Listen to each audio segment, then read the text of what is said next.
3 மாசத்துக்கு ஒரு தடவை எங்க அம்மாக்கு ஒரு ரொட்டீன் இருக்குங்க. எங்க அப்பாவை கூட்டு போய் ஏதாவது ஒரு கோயில மொட்டை போட்டு விட்டுறது. ஏதாவது ஒரு கோயில மொட்டை போட்டுறது. அண்ட வழுக்க மண்டல நல்ல முடி இருக்கவரு பார்த்தா வழுக்கன்னே கூப்பிடுற அளவுக்கு ஆயிப்போச்சு. இவங்க ஆனா எடுக்க மாட்டாங்க. இன்னொரு எக்ஸ்ட்ரீம் என்னன்னா, இவங்க எங்கேயாவது போய் வேண்டிக்கிறது. நான் வந்து ஒரு காலேஜ்ல டியூட்டரா இருந்தேன், லெக்சரரா வேலை பார்த்துட்டு இருந்தேன். காலேஜ் இருந்தவொடனே நீ வான்னாங்க. போய் பார்த்தா லைன்ல நிக்க விட்டு வேப்பலையை கொடுத்து தீக்குழியில இறங்க விட்டாங்க. ஆமாங்கயா, விடிய காலேஜ் எதுக்கு நான் சொல்றேன், இவங்களா வந்து வேண்டிக்கிறது. வேண்டிட்டு நீ தீக்குழியில இறங்கு, தீச்சட்டியை தூக்குனா காலு பொத்து போகுது, கை பொத்து போகுது. ஏன்னா நீங்க தூக்குங்க, இல்ல உங்க வீட்டுல இருக்கவங்க தூக்குங்க.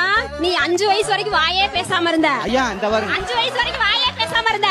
இந்த தெய்வங்களுக்கெல்லாம் வேண்டுனனாலதான் இவ்வளவு வாய் பேசுற. இங்க உட்கார்ந்து என்கிட்ட இவ்வளவு சவடால் அடிச்சிட்டு இருக்க. தீபாவளி அன்னைக்கு முத நாள் இந்த 2 வருஷத்துக்கு முன்னாடி ஆக்சிடென்ட் ஆயிட்டான். பேச்சு மூச்சு இல்லாம சுயநினைவு இல்லாம ஜிஹெச்ல 108ல ஆம்புலன்ஸ்ல போகுது. நான் வேண்டின தெய்வம் உன்னை கை கொடுத்தனாலதான் இவ்வளவு தூரம் வாய் பேசுற நீ.